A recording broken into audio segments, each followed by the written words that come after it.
Again, I want to welcome everybody again. This is our 27th annual Columbus Division of Fire Awards ceremony. Had a great turnout. We got a great group of recipients here tonight. And it's just a symbol that we do great things out there. So we just want to recognize everybody, and I just want to make sure I tell you congratulations. I now ask that all veterans please stand and be recognized for a few moments of silence for all our firefighters who are active, and all of our firefighters who are active duty, and for the ones who have given their lives for our country. Thank you very much.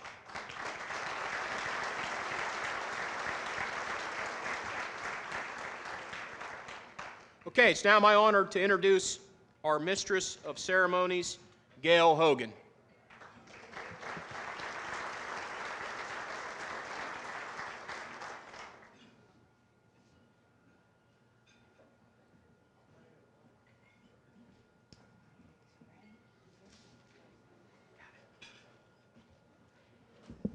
Good evening, all. How are you tonight? Great crowd. Glad to be back again.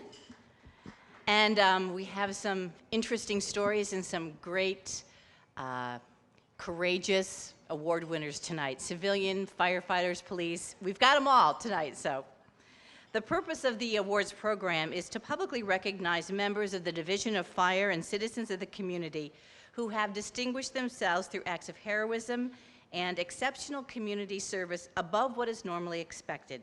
I'd like to thank the Columbus Firefighters for voluntarily contributing the funding that makes this banquet and awards program possible, because without their support, we would not be here tonight to honor those members of the Division of Fire and the citizens deserving of these awards. I would now like to introduce Fire Chief Kevin O'Connor. Chief, come on up.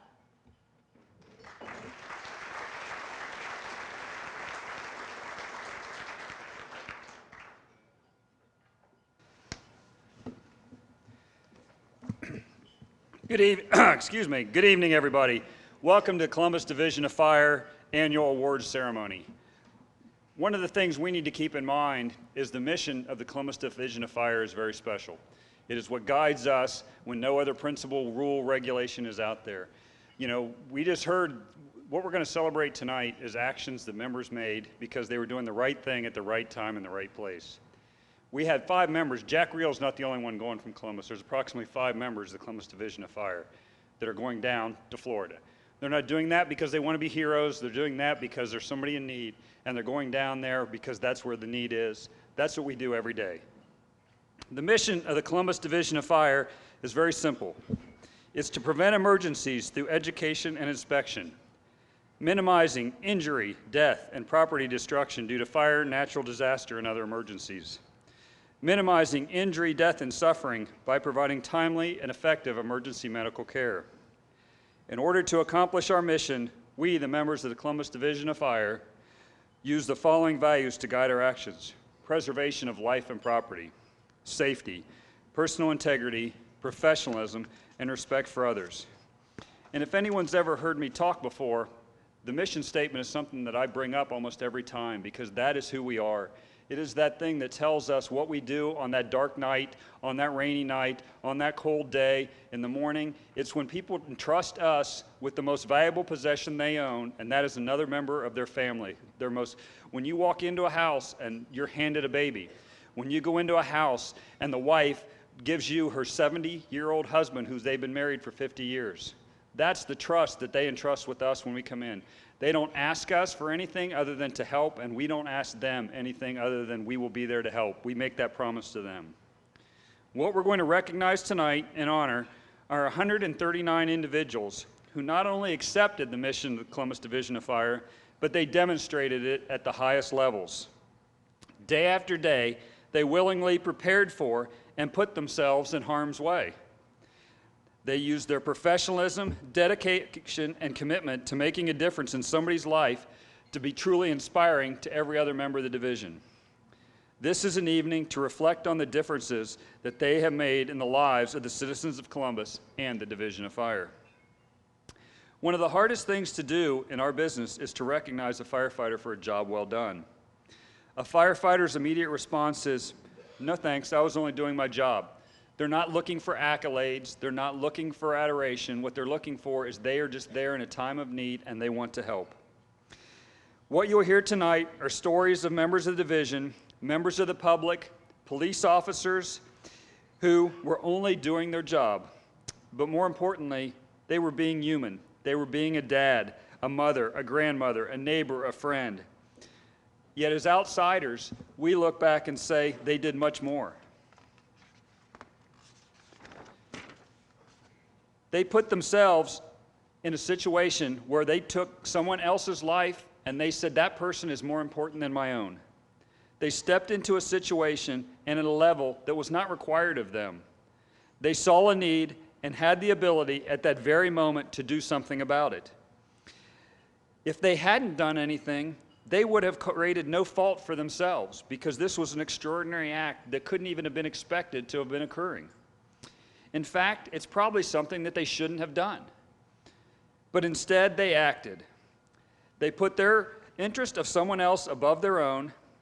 Many times, these actions saved lives, decreased suffering, or offered aid that resulted in a positive outcome. Unfortunately, while their actions were gallant, all situations weren't perfect in the end.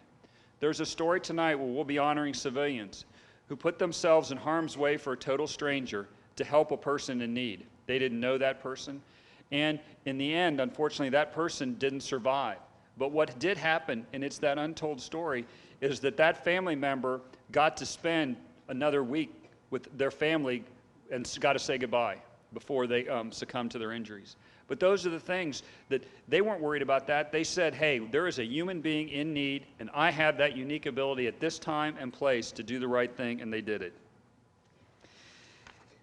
When an action isn't as successful as you like, it doesn't mean that these individuals did anything wrong. Our goal tonight is to publicly and officially recognize the Division of Fire's members and the members of the community who distinguish themselves by performing these exceptional and conspicuously outstanding acts. We're going to give many awards tonight to individuals whose actions made the division better, the citizens of Columbus safer, and did so in a manner that was exemplary. These awards will include the Citizens Award of Bravery to 4 remarkable individuals who I mentioned earlier who risked their lives for that of a stranger. We will give awards for Citizens Distinguished Service Awards, the Public Safety Award of Excellence, both Fire and EMS Awards of Merit, and the Fire Service Distinguished Service Awards. We will be awarding one member the Fire Chief's Civilian of the Year Award, and finally, and with our highest honor, we will be issuing the Bronze Maltese. This award is given to active members of the Division of Fire who, acting in the highest traditions of the fire service, bring distinction upon themselves and the division by exhibiting extraordinary bravery or courage in the performance of acts or duties, the level of which exceeds that normally required or expected of such members. The actions they performed required dedication and commitment at a level that can be described as outstanding and deserving of recognition. In today's climate, hero is attributed to a lot of individuals. In tonight's awards, we need to distinguish between outstanding performance and a hero. Because to me, a hero is not just a person who is revered and admired, but rather is a person who went above and beyond by pairing these attributes with courage in a climate of imminent danger. Courage to me is defined as the mental or moral strength not only to face difficulty, danger, and pain, but to venture, persevere, and withstand that danger, fear, or difficulty while attempting to accomplish a virtuous act. So tonight, we've reserved that highest honor to 6 firefighters who will be presented with the Bronze Maltese. These 6 individuals, acting as a team, placed themselves in harm's way to save the life of someone who intended to do them harm.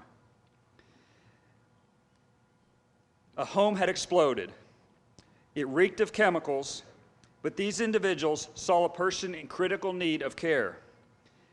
They did not consider that person's race, his creed, or his origin. They only saw a person in need who needed their help. They were in that unique position to offer it, and they unselfishly offered that aid. Not only did their actions require dedication and commitment, but they performed these acts showing courage in the face of a real danger. They placed themselves in harm's way and acted for the benefit of someone other than themselves.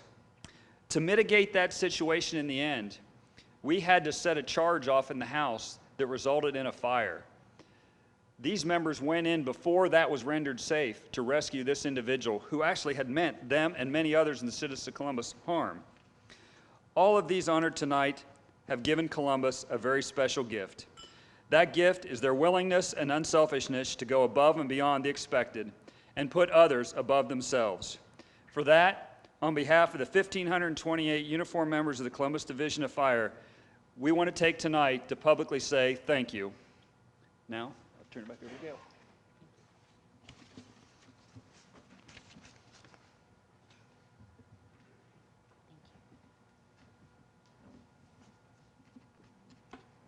Now it is time for Public Safety Director George Speaks to say a few words, and he's already on his way up.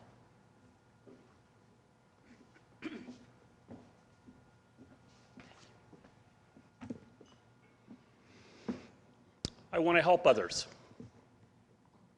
This is the 5 words that I read and hear most when applicants apply to be a Columbus firefighter or a police officer, when they decide to go into public service. I bet each of you can remember when you applied, when you decided to go into public service. But public service, or perhaps more accurately, the perception of public service, has changed significantly since I began my career many years ago. In fact, I'm afraid to say that public service has never faced as stern as a test, as much cynicism, as much distrust, and quite frankly, even hostility than it does today. I blame a lot of this resentment on some of our past and some of our current national leaders who not only denunciate, but demonize government and public service. President Ronald Reagan, who would now be considered a moderate, infamously said, "Government is not the solution to our problem, government is the problem." Ironically and sadly, this mindset has trickled down, to use a Alan Greenspan term, through the years, and even those people who has trickled down to even those people who perhaps have the greatest need for government assistance. This way of thinking was greatly influenced and promoted by a philosopher and a novelist, Ayn Rand, in her books The Fountainhead and Atlas Shrugged. Her philosophy, called objectivism, it's a philosophy that holds that laissez-faire capitalism is the idea economic system, and that all people should pursue their own self-interest, not the good of others. In other words, Rand and her devotees ascribe to, I want to help myself, and not, I want to help people. The philosophy of selfishness and self-service over public service is wrong. Now, I want to mention a couple reasons tonight as to why it's wrong. First, I humbly stand before you as a product of government assistance and public service. Those 5 words, I want to help people. That's the words I used many years ago in my college application. You see, the Wilson Sporting Goods factory in Arnton, Ohio, you would say Ironton, where my mom and dad worked, they shut down during the recession of the early 80s. The leather baseball gloves that my mom sewed together are now sewed together in Taiwan. The steel factory closed. My father, who worked as a janitor at a trucking company, when the steel factory closed and went to Japan and Russia, when the coal mines closed, so too did the demand for trucking, and therefore his job. Prior to losing their jobs, my parents were what we would call today the working poor, but at least they were working. After the factory closing, my parents, my younger brother and sister, and I became welfare, what is now called public assistance recipients. My parents were too young to retire, too old, unskilled, and uneducated to compete for an ever-dwindling jobs in Appalachia during a recession. I will never forget, and I will always be grateful, that government stepped in to lend a helping hand. We ate with food stamps. Section 8 kept a roof over our heads. And years later, when I graduated high school, government provided me student loans so that I could become the first in my family to go to college. With the goal of wanting to help people, those 5 words, I majored in public administration and pre-law. I'm now a lawyer who works in the public sector. And despite some barbs from my friends in the private sector, I've always taken great pride in working in public service. Unlike a current presidential candidate, I also take pride in paying taxes. By paying taxes, I help to repay the monies that were so desperately needed to help my family those many years ago. Taxes is not only a means to help the poor, but these monies pay for our infrastructure, our sewers, roads, bridges. Taxes pay to prevent disease, to vaccinate, prevent outbreaks.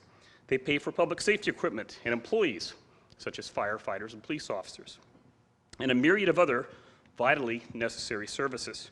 Taxes is more than a legal requirement. It's an ethical duty and a means of wanting to help people. The second reason I know that public service prevails over selfishness and self-interest is self-evident in the stories that you'll hear tonight. Self-interest was thrown aside. Firefighters will run toward the eye of the hurricane tonight, not away from it. Why? Because they want to help others. And you will see in many of these actions went far beyond helping others. They literally saved the lives of others. Such selflessness, brave acts, underscore the battle angels of our human nature, which is far nobler, dignified, and compassionate than self-service and selfishness. Such actions you're about to hear tonight are deeply rooted in Christianity and other religions. And Father Leo, please don't file a grievance against me for working out of class, but I would like to cite Luke 6:38. For if you give, you will get. Your gift will return to you in full and overflowing measure. Isaiah 58:10. Help those in trouble. Then your light will shine from the darkness, and the darkness around you shall be as bright as the day. Let the heroic stories of tonight embolden your resolve to help those in trouble. Do not allow the cynics of selfishness, the modern-day apostles of Ayn Rand, bring down your spirit. Be proud that you are a public servant. And by your daily action, in the example of the great work that you do, to responding to over 155,000 calls for service last year. Let your work remind the public of the distinctly American feeling that theirs is a government of the people, by the people, and for the people, not selfishly for only themselves. A government and a division of fire that people want to work so they can fulfill the 5 words that are most used when someone applies to become a Columbus firefighter, or police officer. I want to help people.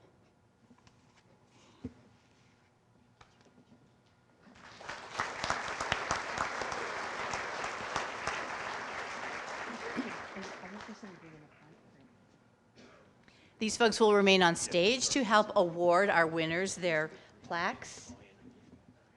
And we begin this evening's program by recognizing members of the community presented with the Columbus Division of Fire's Citizens Award for Bravery. So this is awarded to citizens who distinguish themselves by performing heroic acts involving hazard to life, great personal danger, while saving or attempting to save a life. When your name is announced, please come forward to the stage and receive your award as I read your story. You'll also have your picture taken, so please stand with these folks and have your picture taken as well. Citizen Sean Webb. On April 7th, 2016, 14-year-old Buckeye Middle School student Brianna Abramson was running during softball practice and collapsed. Unconscious, with no pulse or breathing, Coach Sean Webb immediately started CPR with chest compressions and mouth-to-mouth resuscitation. Upon engine and Medic 22's arrival, they were able to take over treatment and establish a return of spontaneous circulation to transport her to the hospital. Due to Coach Webb's valiant efforts, patient Brianna survived and is doing well. Coach Webb could not be with us tonight, but will the members of Engine and Medic 22 please stand to be recognized if they have received the EMS Award of Merit? Acting Officer Stephen Elliott. Firefighters Russell Huff. Matthew Lamprecht. Philip Least. Tiffany Page. Sean Roush, and EMS 14 Krieg Huffman. Congratulations to you all.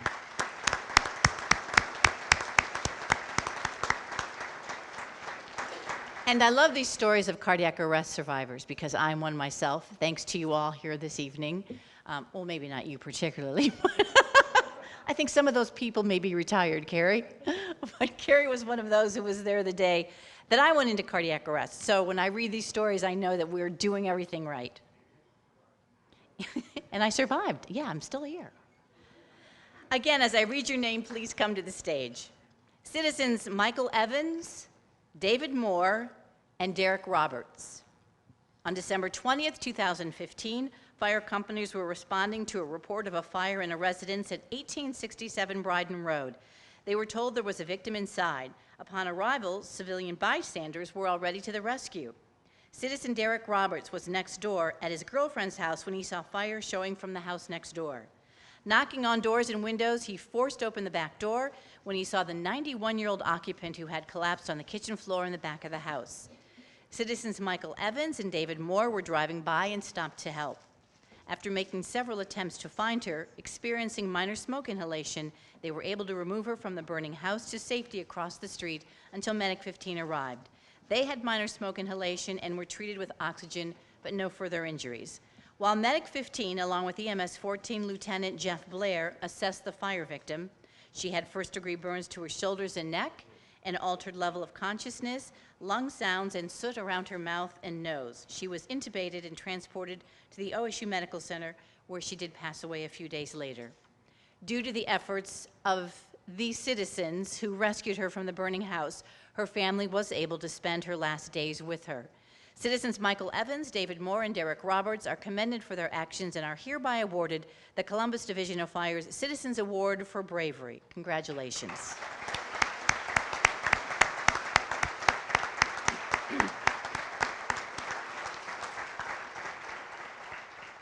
Also, will EMS 14 Lieutenant Jeffrey Blair and firefighters Justin Lone and Joshua Murdoch please stand as they have received the EMS Award of Merit.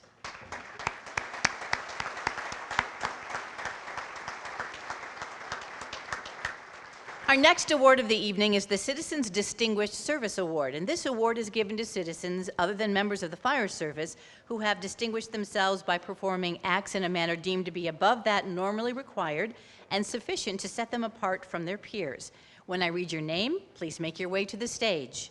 Citizens Russell Cochran, Curtis Hoff Jr., Jeffrey Laughlin, Cindy Porter, and Sean Thomas. On the morning of October 28, 2015, several workers at the Marzetti Company on Indianola Avenue witnessed a coworker collapse and stop breathing.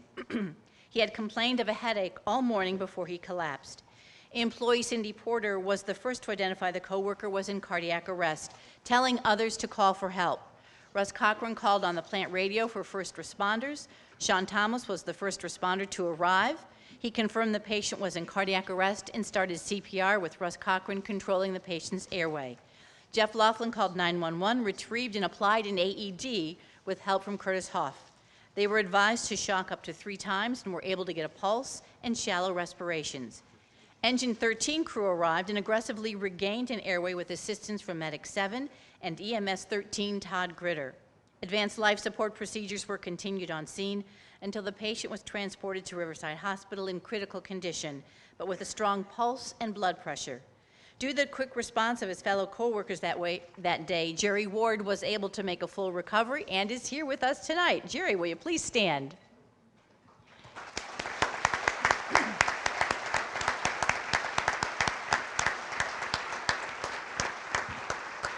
You are a lucky man, and you have some great coworkers, I'll say that. Citizens Russell Cochran, Curtis Hoff, Jeff Laughlin, Cindy Porter, and Sean Thomas are commended for their actions and are hereby awarded the Columbus Division of Fire's Citizens Distinguished Service Award.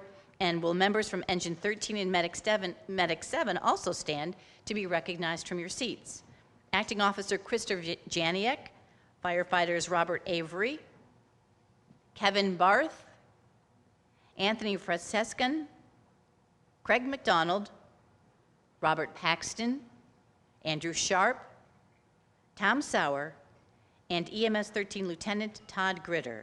They have all received the EMS Award of Merit. Congratulations to you all.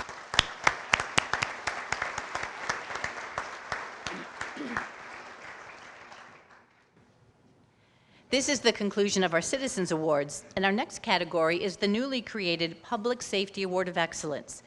This award is presented to those members of public safety, police, fire, EMS, civilian dispatchers, etc., that are not members of the Columbus Division of Fire who performed in an exceptional manner during an emergency or non-emergency situation, making an impact on the lives of others.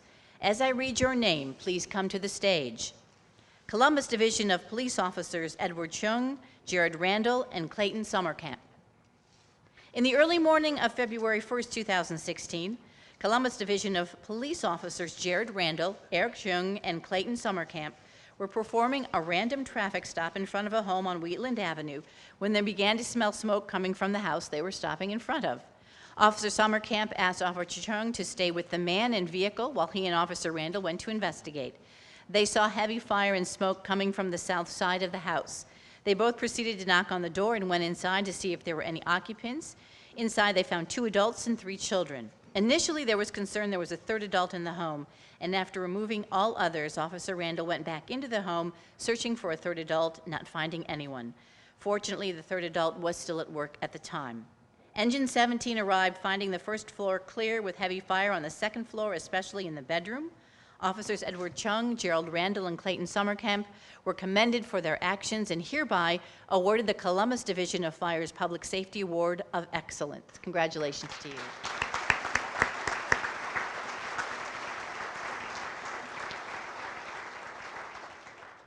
Next, as I read your name, please come to the stage. Columbus Division of Police Officers Ryan Burge, Nathan Hargis, Ada Jalak, Shannon Schmidt, and David Wilson.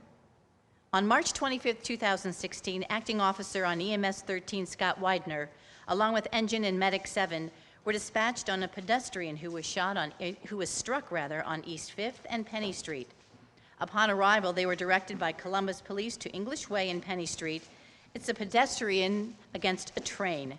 There were other Columbus police officers in their cruisers heading for the victim. Columbus Police notified the railroad to have it closed as the victim had serious injuries. Access to the victim was difficult, crossing the railroad tracks to drive down the side of the train necessary to rescue him. You could not see the cruisers from the access point off Penny Street, advising Engine 7 and Medic 7 that Acting Officer Widener was going to drive his vehicle down the tracks to find out what was going on. He drove through rocks, mud, and difficult terrain to get close enough. When he arrived, he found the victim in critical condition. The police officers had a shock blanket on him, keeping him warm. He was conscious, talking the whole time, although in shock with significant facial and head trauma. He also had bilateral compound fractures in his legs and arms, stomach pain and trauma, uncontrollable bleeding, and an unstable pelvis. At this point, Acting Officer Widener radioed to add an extra rescue company and Battalion 3 engine. Engine and Medic 7 were preparing to bring equipment by foot for treatment and extrication. They were approximately 1/2 mile or more from the medic vehicle or the closest exit point. The victim needed to be extricated immediately for chance of survival. Acting Officer Widener then called Battalion 3, advising him of the victim's injuries and asking him to call Grant Hospital to be ready. Since Columbus Police had their wagon on scene with a small Army-type cot backboard inside, Acting Officer Widener asked if it could be used to transport the vehicle up to Medic 7, and they said yes, put on gloves, and became the medic crew. They safely and efficiently moved the victim onto the backboard into the back of the wagon with 2 officers in the back assisting Acting Officer Widener. They removed the victim's clothes, checking for additional injuries, applying splints to the fractures, and controlling his bleeding while pain medication was administered. One officer held the victim's head and talked to him to distract him, making it easier to access and treat him. The other officer drove Acting Officer Widener's vehicle back to the extrication point. Arriving at English Way and Penny Street, they moved the victim to the medic, continuing treatments en route to Grant Hospital. The victim remained conscious the entire time and was stable, had vital signs despite his multiple injuries. This run was far from ordinary. Given the circumstances of man versus train, the first arriving Columbus police officers saved the life of this man. They went above and beyond what they are initially trained to do, doing everything that was asked of them without complaint. They are highly commended for their actions and hereby award the Columbus Division of Fire's Public Safety Award of Excellence, and they are here tonight. Congratulations.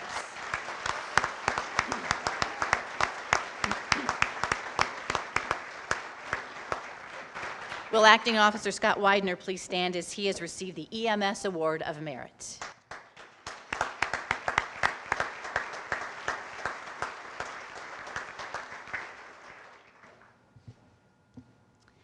Continuing with the program, we would like to recognize those members of the Columbus Division of Fire receiving the EMS Award of Merit and the Fire Service Award of Merit. The EMS Award of Merit is presented to individuals, groups, or companies who, in the opinion of an EMS supervisor, but in collaboration with an assistant chief, deputy chief, or battalion chief, have exhibited care and consideration during an emergency medical situation beyond which his normally chain of command feels is normally expected of them. This year, 53 members will receive the EMS Award of Merit. The Fire Service Award of Merit is an award given to fire, rescue, or emergency medical companies, as well as other division groups or individuals who, in the opinion of an assistant chief, deputy chief, or battalion chief, have performed in a manner beyond what is normally expected. This past year, 56 individuals were recommended for this award for acts ranging from heroism at fire scenes and outstanding work on their unit. When I call out your name, please stand from your seats to be recognized as I briefly read your scenario. Engine, Ladder, and Medic 10 and Medic 890, 1 unit, members Captain Charles Penwell, Lieutenant Michael Castle, firefighters Timothy Belcher, Philip Bova, Mark Holmes, John Keat, Michael Lohr, Zachary Somm, Andrew Sharp, Matthew Thomas, Jay Walters, Jefferson Weiss, and EMS 15 Lieutenant Sean McConnell for their outstanding fire and emergency medical response to a report of a fire with victims on January 21st on West Town Street. Upon arrival, crews proceeded to the front door where smoke was visible exiting the front door. They were met by an hysterical mother stating her 2 children were in the fire apartment in the rear. Hard lines were charged and advanced into the structure to extinguish the fire and to assist in locating the children. The conditions were heavy black smoke throughout and high heat with 0 visibility. Within minutes, the first victim was located and removed. Crews then found the second victim shortly thereafter. Within 3 minutes, advanced life support was started while being transported to Nationwide Children's Hospital. The second child only lived until later that day with the injuries sustained. Without the efforts of our crew, the child would not have had the chance to survive. Also recognized are EMS 11 Captain Jeffrey Doom, Rescue 2 firefighter Doug Schell, and Medic 2 firefighters Benjamin Bittler and Brian Murphy for actions that day. Firefighters Bittler and Murphy transported the mother to OSU Hospital for a possible carbon dioxide-related illness and stayed by her side until she was released, then transported her to Nationwide Children's Hospital to be with her critically injured child from the fire. Firefighters Schell and Bova had transported the grandfather and infant child to the grandfather's home on the west side. Captain Doom retrieved a crib from his quarters and delivered it to the grandfather's house for the infant. Congratulations to you all.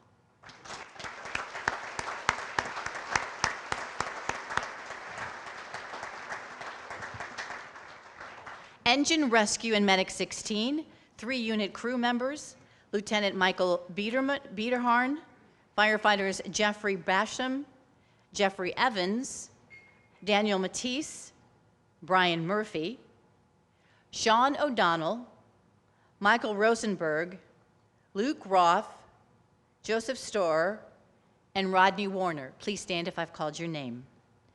We thank them for outstanding emergency medical service on August 10th on Lexington Avenue when responding to a report of an unresponsive person in a bathroom. The patient's wife reported he had surgery recently and was still recovering at home. Placing him on a monitor confirmed he was in cardiac arrest with a blocked airway. Even though all attempts were made to save his life before transporting the patient to the hospital, the family present was able to say goodbye before his transition into the next life. We thank you all for your work. Congratulations.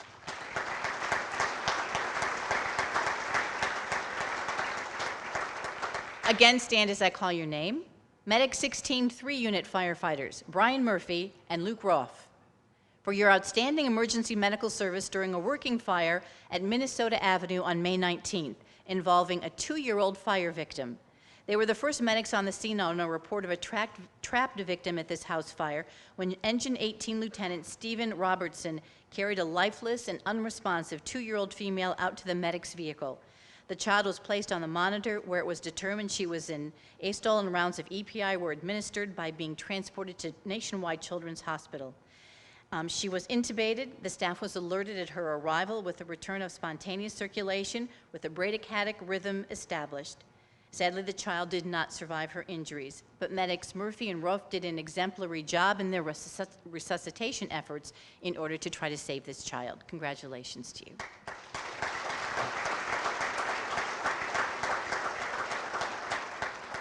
Again, please stand. Engine 17 1-unit crew members, Lieutenant Chad Baer, firefighter Sean Avery, Gary Garnett, Randy Hoskinson, Jeffrey Miller, Brian Wade, and EMS 15 Lieutenant Patrick Miller for outstanding emergency medical service on November 27th when responding to a report of a DOA at South Eureka Avenue.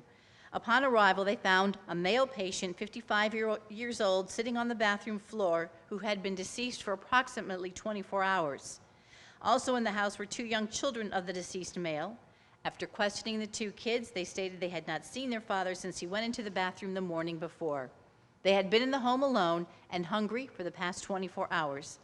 An attempt was made by crew members to locate family in the area, but could only contact a relative out of state, and the mother was out of the country. Since the children had not eaten in 2 days, the crew members took it upon themselves to take up a collection of their own money and go to a local restaurant to purchase meals for the children. The children were then left in the care of Columbus Police and Children's Services, who followed through with setting up care with a local relative until the mother returns home. A special thank you to Engine 17 crew members for their compassionate efforts shown to the young children. Congratulations to you.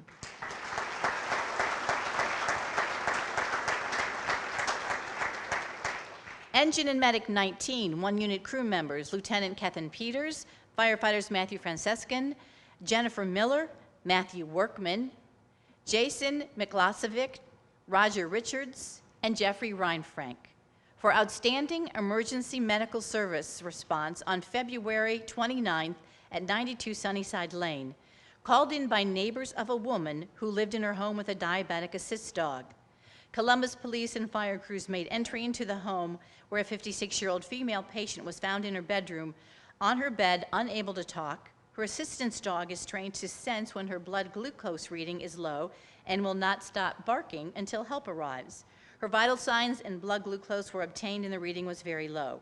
Coupled with her inability to safely tolerate oral doses, prompted Medic 19 to initiate an IV in order to administer 50% of dextrose. Her reading improved, but she was still acting out of sorts and was asked to be transported to the hospital. She did not want to go, but could not be left alone in her present state. Medic 19 crew prepared a bowl of Honey Nut Cheerios in order to help her maintain an acceptable blood glucose reading and asked if anyone could be contacted to help her until she felt better. It would be a few hours before her daughter could get off work, but her best friend was able to get there in 20 minutes. Columbus Police stated they would stay with the patient until the friend arrived. Her levels were checked once again before Medic 19 left the scene, and due to a positive outcome that day, Mrs. Leah Shields is able to be with us tonight. Leah, will you please stand?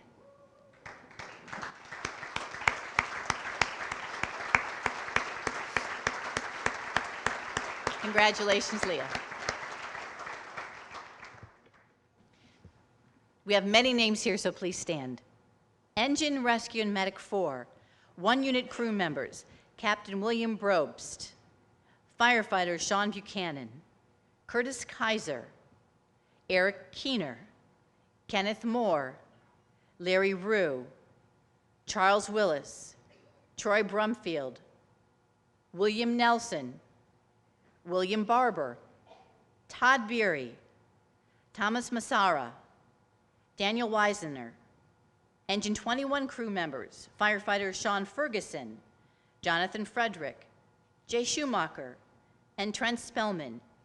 Engine and Ladder 23 crew members, Captain Kenneth Caldwell, Lieutenant Larry Harrow, firefighters Mickey Shepard, David Scholl, Wesley Hicks, John Holycross, retired firefighter David Reynolds, and Battalion 6 John Vingle, for their outstanding fire service response to a structure fire with report of a trapped person inside February 1st on Petzinger Court.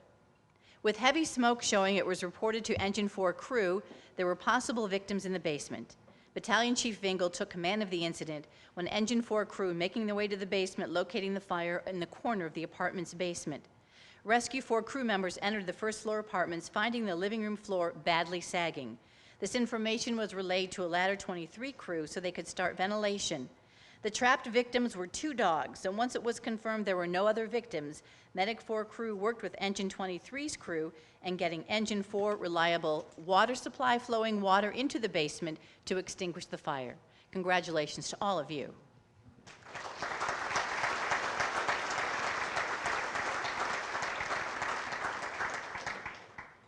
Engine and Ladder 15, 1 unit crew members, Lieutenant Tyrone Casa, James Shutter, firefighters Laura Elford, Jeffrey Ferguson, Harlan Henderson, Scott Baker, Samuel Berger, and Nicholas Coble, for their outstanding emergency medical service on May 9th on South James Road. Engine 21 and Battalion 6 John Vingle arrived to find lazy to moderate smoke from a second-floor corner of a 2-story double. A woman inside on the seaside with 2 small children states there was still a man inside. Engine 21 entered through the rear door to the second floor to begin the search, where now the heat of the fire involved the entire bedroom and was rolling overhead in the hallway. Lieutenant Scheider found the victim, and he and Lieutenant Casa and Rucker carried him down to the awaiting medics. The victim was unresponsive, with bad breathing and burns to his airway and torso. He was transported to the hospital and made a nice recovery due to his successful rescue. Congratulations to you.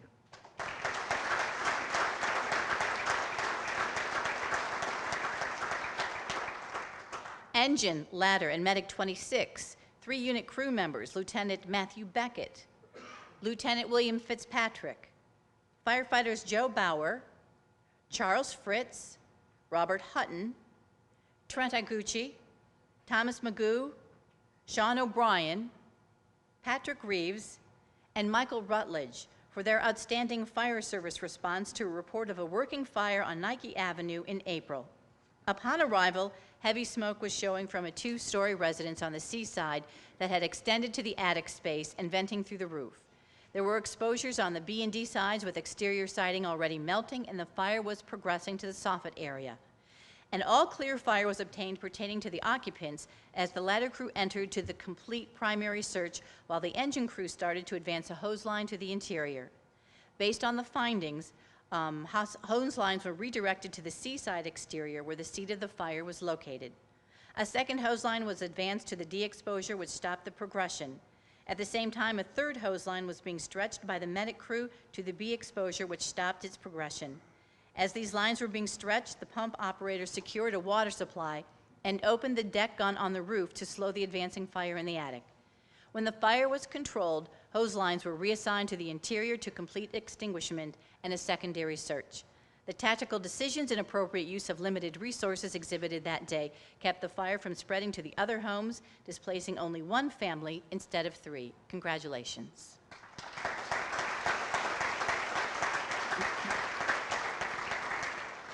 Three-unit Battalion Chief Richard Richardson for outstanding fire service on June 3rd at a working fire on Dover Road in Franklin Township. He observed live wires being impinged upon by the fire and warned crews to get out from under them. As crews began to move the hose back from underneath the wires, they burned through and fell to the ground right where the crews were standing, creating a bright flash and a loud electrical pop. The crews could have been seriously injured had Battalion Chief Richardson not alerted them to that hazard. He could not be with us tonight, but let's give him a hand for his Fire Service Award of Merit.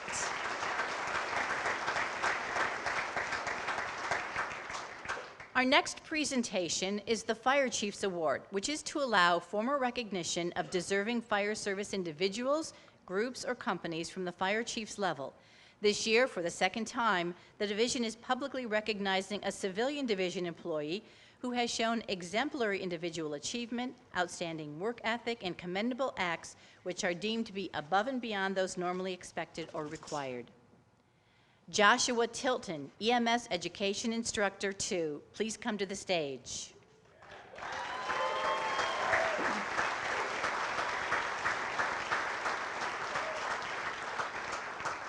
For the 3 years Josh Tilton has worked in the Training Bureau for the Division of Fire and teaching his 6th Fire Recruit class, he has proven his dedication and passion for education to all of his coworkers and students. He has tremendously impacted this current recruit class with his patience and excellent skill set, combined with his technical knowledge and calm attitude in teaching, especially with the implementation of the new iPads, proving to be positively invaluable. Josh strives to excel beyond what is expected, and for this, he is hereby awarded the Columbus Division of Fire's Fire Chiefs Award of the Civilian of the Year. Congratulations, Josh.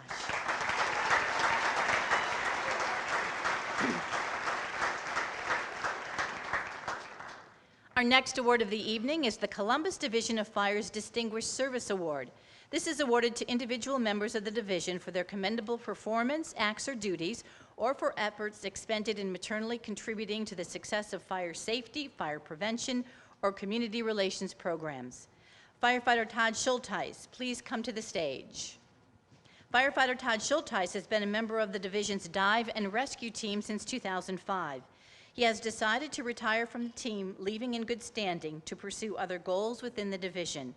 As one of the 6 divers to be trained in 2005, he then assisted in training the full roster of divers before the team was placed in service.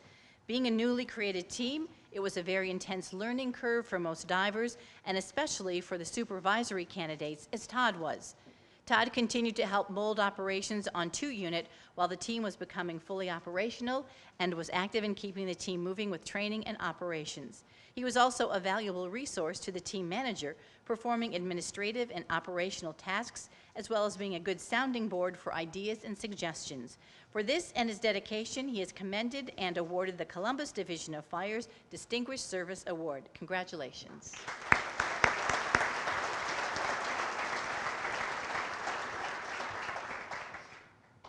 The highest award tonight is the Bronze Maltese, awarded to 8 active members of the Division of Fire who, acting in the highest tradition of the fire service, bringing distinction upon themselves and to the division by exhibiting extraordinary bravery or courage in the performance of acts or duties, the level of which exceeds is normally required or expected. Our first 2 honorees are firefighters Justin Butcher and Kevin Johnson. Please come to the stage.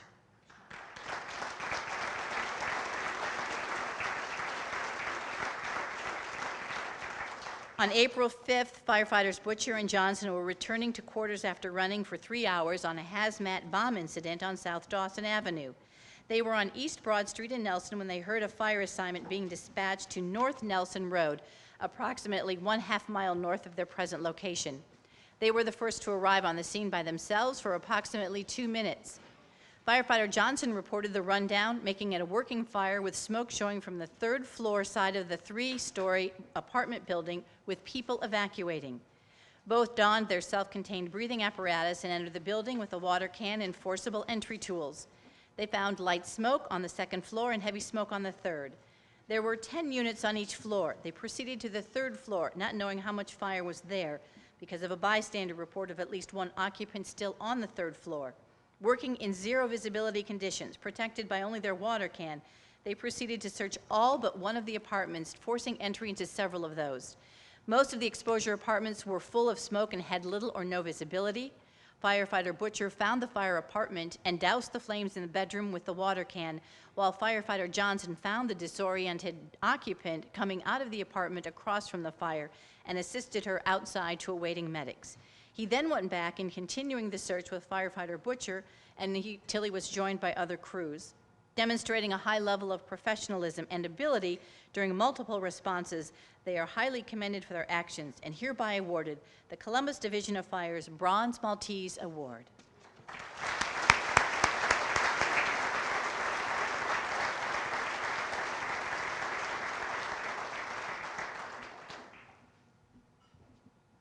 Our next presentation of 6 Bronze Maltese recipients includes their team members earning other awards themselves. Here's the story. On April 16th, Medic 21 and Engine 23 responded to Southampton Road on an unconscious person. Columbus police officers and a bystander met Medic 21 upon arrival, with the bystander stating they needed to go to the back of the residence because something blew up but did not know what.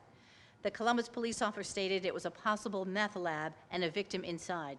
Medic 21 immediately notified the fire alarm office to start a hazmat response, and there was 1 trauma patient. There was a strong chemical smell to the rear of the residence and a light haze visible inside. The back door was standing wide open and a window was broken out. A man was lying on the floor, 15 feet inside the door. His face was covered with blood. He had significant trauma to both hands. While firefighter Jill Dixon went to retrieve a cot, firefighter Dennis Sheridan held his breath and entered the house to assess the patient's injuries. The patient was conscious. Firefighter Sheridan exited the residence to inform firefighter Dixon to don their self-contained breathing apparatus before going back in to remove the patient.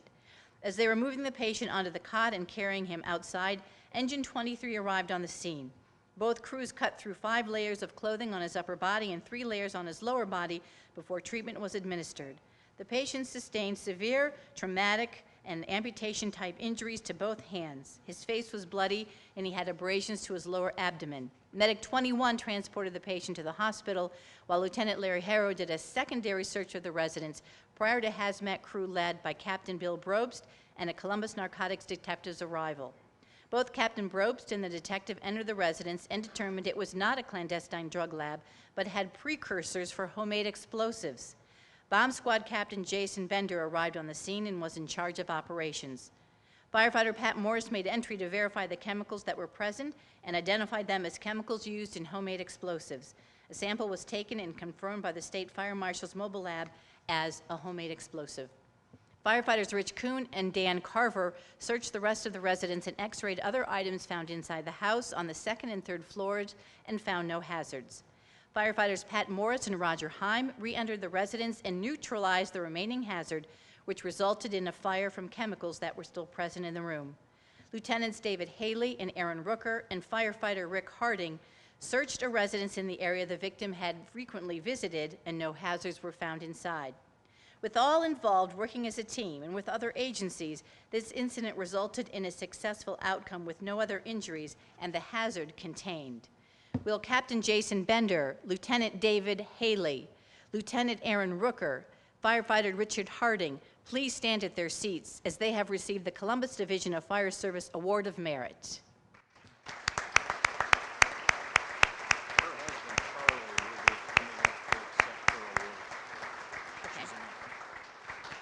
And then Captain William Brobst, Lieutenant Larry Harrow, firefighters Danny Carver and Richard Kuhn, please come to the stage as they are highly commended for their actions and hereby awarded the Columbus Division of Fire's Distinguished Service Award.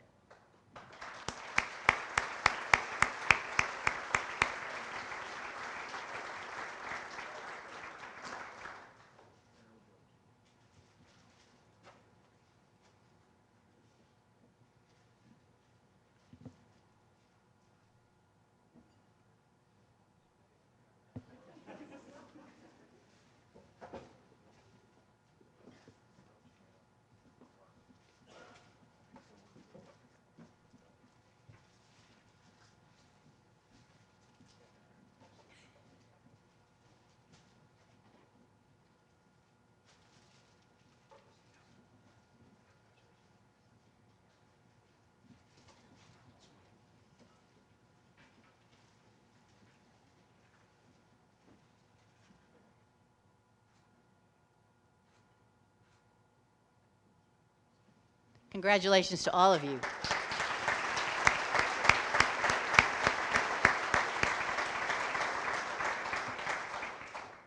Will firefighters Jill Dixon, Roger Heim, Patrick Morris, and Dennis Sheridan please come to the stage? And I believe Jill Dixon's husband will be here in her place.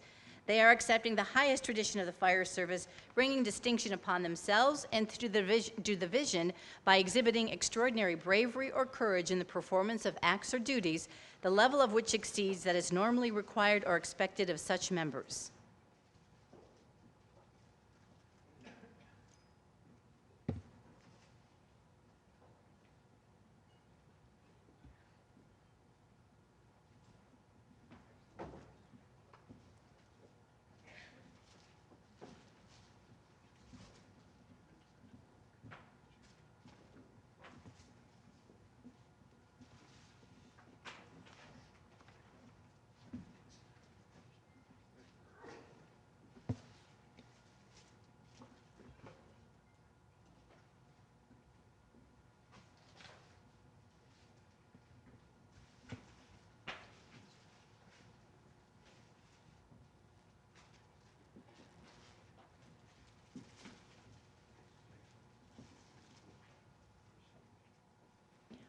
Firefighters Jill Dixon, Roger Heim, Patrick Morris, and Dennis Sheridan are hereby awarded the Columbus Division of Fire's Bronze Maltese Award.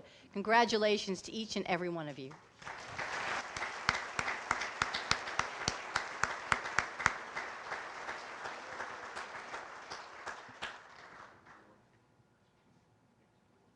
That concludes the awards this evening. A big round of applause for everyone from citizens to police officers to fire division people for their success this evening.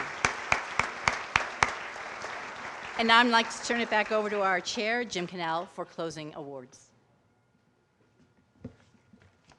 Thank you, Chief O'Connor, Deputy Director Speaks, City Council Member Brown and Stenziano, members of the awards committee, 1, 2, and 3 unit. We gather once a month or every other month sometimes when we don't have a big agenda, and they spend time, they go out, they investigate these runs, they gather facts, and they come back and they recommend awards. We sit around and talk about the awards. And the tough thing is a lot of these award recipients, you know, they don't want to be recognized. They just say, I'm doing my job. And a lot of times we argue back and forth, and whether it was a heroic act or not a heroic act, and I say, if you're at the right place at the right time, you're accepting these awards on behalf of all Columbus firefighters. We're averaging close to 600 runs a day, and there are great things that go on out there. So thank you to the committee members for all your hard work. And last but certainly not least, Gail Hogan, thank you again for doing an excellent job. I hope you'll be back next year. So to conclude our ceremony, I'd like to call Father Conley back up to the podium for the benediction and ask that everybody stand and bow their heads.